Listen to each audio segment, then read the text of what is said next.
In the heart of Ashendel, a city of towering spires and smoldering forges, lived Cassiel, a young alchemist whose hands were stained from the residue of countless failed transmutations. He had spent years collecting rare metals, elusive herbs, and whispered secrets, believing that if he amassed enough, he would uncover the secret to true power. One evening, under the blood-red sky of a waning moon, Cassiel was summoned by the Grand Alchemist, an elder cloaked in robes woven with ember thread.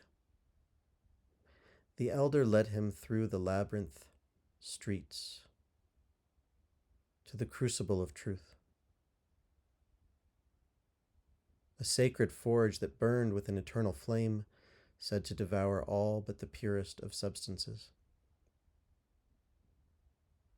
"What is it you seek?" the elder asked, his voice a quiet thunder. "Mastery," Cassiel replied without hesitation, "to wield power beyond measure." The elder nodded and handed him a single golden coin.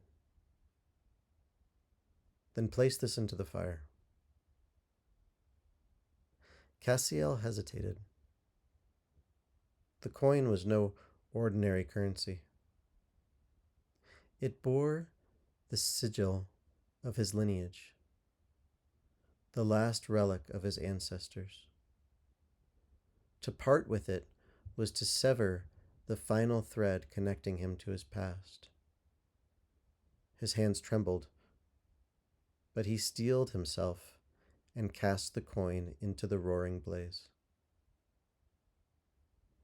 For a moment, nothing happened. Then the fire flared, a great golden phoenix rising from its depths, its molten wings stretching to the heavens. Cassiel shielded his eyes as the phoenix spoke, its voice crackling like splitting wood.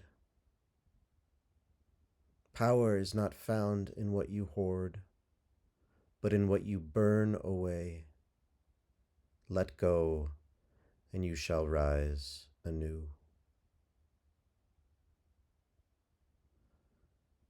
The vision faded, and when Cassiel peered into the forge, the coin had been reduced to a single luminous drop of liquid gold. The elder reached in, unfazed by the heat, and placed the molten droplet onto Cassiel's forehead. "You have been marked by the Phoenix trial," he said. "Now tell me, what will you burn away next?" Cassiel looked down at his hands, once clenched in desperation, now open. He understood. Power was never in accumulation. It was in surrender, in the courage to let go of all that no longer served him.